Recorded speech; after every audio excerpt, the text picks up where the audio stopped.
Hello guys, ഇപ്പോൾ ഞാൻ നിൽക്കുന്നത് വെച്ചിട്ടുണ്ടെങ്കിൽ പാലിക്കര ടോളിൻ്റെ തൊട്ട് മുന്നിലാണ്. എന്താ സംഭവം എന്ന് വെച്ചിട്ടുണ്ടെങ്കിൽ നമ്മുടെ ജോബി ചുവന്നമണ്ണിൻ്റെ വണ്ടി ആക്സിഡൻറ്റ് പറ്റുന്ന കാലത്ത് എന്താ സംഭവം എന്ന് വെച്ചിട്ടുണ്ടെങ്കിൽ വേറൊരു വണ്ടി ബാക്കിലൊന്ന് ഇടിച്ചതാണ്. അപ്പോൾ ആൾ പൊന്നെ പോലെ കൊണ്ടു നടക്കുന്നൊരു വണ്ടിയായിരുന്നു. ഇതിൻ്റെ ഫ്രണ്ടൊക്കെ ആകെ ഞെളിങ്ങി, അതുപോലെ ബാക്കൊക്കെ ആകെ ഞെളിങ്ങി, മൊത്തത്തിൽ ഒരു നല്ല രീതിയിലുള്ളൊരു പണി തന്നെ ഉണ്ട്. അപ്പോൾ ആളുടെ ശ്രദ്ധയില്ല, ബാക്കിൽ വന്നൊരു വണ്ടിക്കാർ ഇടിച്ചിട്ടാണ് ഇത് സംഭവിച്ചത്. പക്ഷേ ആൾക്ക് ഒന്നും പറ്റിയിട്ടില്ല, ആൾക്ക് കാര്യമായിട്ടൊന്നും പറ്റിയിട്ടില്ല എന്നാണ്.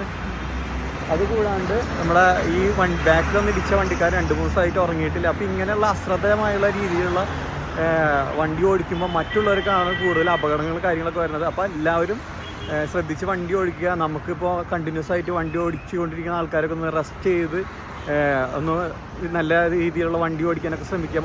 മറ്റുള്ളവർ കാരണം അത് മറ്റുള്ളവർക്കാണ് കൂടുതൽ അപകടങ്ങൾ കാര്യങ്ങളൊക്കെ ആയിട്ട് വരുന്നത്. അപ്പോൾ ഞാൻ ഇതൊരു പറയാൻ വേണ്ടിയിട്ട് നിങ്ങളുടെ മുന്നിലേക്ക് വന്നതാണ്. വണ്ടി ആകെ ഫ്രണ്ടൊക്കെ ഞെളിങ്ങി ആകെ ഒരു ഇതിലാണ് നിൽക്കുന്നത്. ഇനിയിപ്പോൾ എന്താവും ഇങ്ങനെയാണെന്നൊന്നും അറിയില്ല. ജോബിജാണ് നമ്മൾ കാണാൻ പോയിട്ട്